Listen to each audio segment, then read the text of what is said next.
कुछ लोग काफ़ी ज़्यादा कंफ्यूज होते हैं जब वो अपनी पेन ड्राइव को बूटेबल बनाते हैं कि उनको जो पेन ड्राइव है वो बूटेबल बनानी है, लेकिन वो MBR में बनानी है या GPT में बनानी है। कंफ्यूज ज़्यादा होते हैं। तो यहाँ पे आज के इस वीडियो में हम बात करेंगे कि आप ये कॉन्सेप्ट कैसे क्लियर कर सकते हो। अब यहाँ पे दो चीज़ें हैं, GPT और MBR। सबसे पहले आप जानो कि हम ये यूज़ क्यों करते हैं, ठीक है। अब हो गया GPT और MBR, लेकिन यहाँ पे GPT जो है वो UEFI को सपोर्ट करता है, MBR जो है वो लेगेसी को सपोर्ट करता है, और ये दोनों पार्टीशन स्टाइल हैं, ठीक है। अब पार्टीशन स्टाइल होने के साथ साथ दोनों के अपने फायदे हैं, दोनों के अपने नुकसान हैं। अब यहाँ पे MBR पुराना है, GPT नया है, तो यहाँ पे जो हार्ड डिस्क को सपोर्ट करने की बात है तो यहाँ पे GPT ज्यादा करता है, लेकिन MBR वहीं पे सिर्फ 2 TB तक करता है। ये आप यहाँ पे वर्सेस निकाल लेना, इसका नेट पे इजिली मिल जाएगा। तो यहाँ पे हम पेन ड्राइव को यहाँ पे MBR में फॉर्मेट करें या GPT में फॉर्मेट करें, आज के इस वीडियो हम यही बात करेंगे, ठीक है। अब सपोज जो आपका ISO है वो 8 GB, 10 GB, 12 GB, 14 GB, 16 GB हो सकता है, इससे ज्यादा तो नहीं होगा। 50 GB रख लो तो इससे ज्यादा तो नहीं होगा, ठीक है। लेकिन यहाँ पे जब हम फॉर्मेट करने जाते हैं दो चीजें मिलती हैं, GPT और MBR, और यहीं पे हमें कंफ्यूजन मिलती है, ठीक है।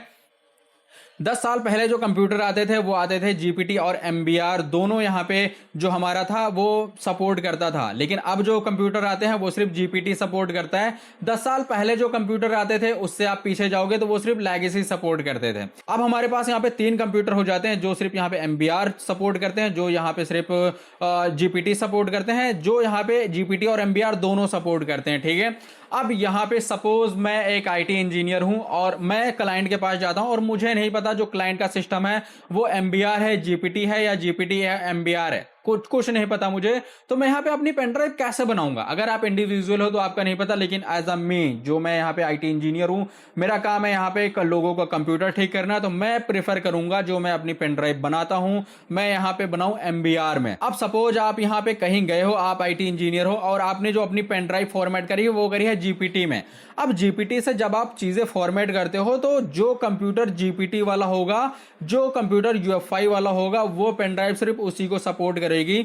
यहाँ पे अगर उसका सिस्टम पुराना हुआ तो यहाँ पे वो चीजें MBR में चलने लगती हैं, तो वो वहां पे चीजें सपोर्ट नहीं करेंगी, सिर्फ वो GPT सपोर्ट करेगी। GPT में आपने फॉर्मेट कर रखा है, लेकिन वो सिस्टम अगर MBR में मिल गया बिल्कुल सपोर्ट नहीं करेंगे। लेकिन MBR का यहीं पे हमें फायदा मिलता है, जो हमारी MBR पेन ड्राइव जो हम फॉर्मेट करते हैं वो कुछ भी हो, वो GPT हो, MBR हो, GPT to MBR हो, कुछ भी हो, फर्क नहीं पड़ता, वो सब में यहाँ पे काम करती हैं। अब आप बोलोगे कि ये काम कैसे करती हैं, GPT में कैसे काम करेगी? अब सपोज मैंने यहाँ पे पेन ड्राइव जो है अपनी वो यहाँ पे फॉर्मेट कर रखी है MBR में। मैं कहीं जाता हूं, मुझे यहाँ पे जो सिस्टम मिलता है वो मिलता है मुझे GPT वाला, जो UEFI वाला है वो वाला।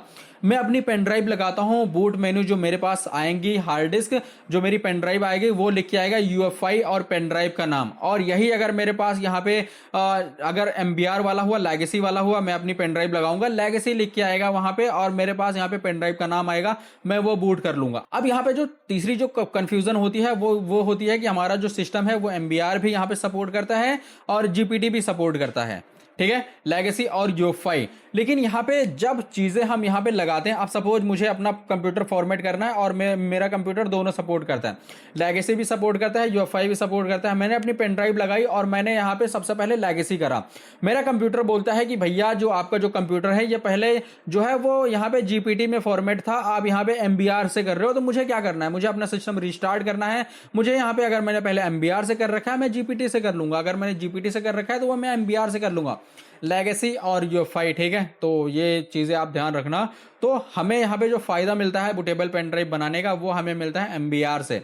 GPT में अगर आपका सिस्टम नया है, आप इंडिविजुअल एक ही सिस्टम पे करना चाहते हो तो आप यहाँ पे GPT बना लो, वो UEFI में चल जाता है। लेकिन आप एक अगर IT इंजीनियर हो आप यहाँ पे चूज करो हमेशा MBR, ठीक है। MBR से आपका काम काफी ईजी हो जाएगा और आपको यहाँ पे पेन ड्राइव बार बार फॉर्मेट नहीं करनी पड़ेगी, बार बार बनानी नहीं पड़ेगी, ये फायदा हमें मिलता है। तो कॉन्सेप्ट आप क्लियर रखो, आप हमेशा MBR में करो। अब कुछ लोग बोलते हैं MBR ठीक नहीं होता, मैं जनरली यूज करता हूँ, बहुत साल से यूज करता हूँ, मुझे कोई दिक्कत नहीं आती। मैं अपना एक्सपीरियंस बता रहा हूँ, आपका थोड़ा सा चेंज हो सकता है, आपका नजरिया चेंज हो सकता है, तो वो देख लेना।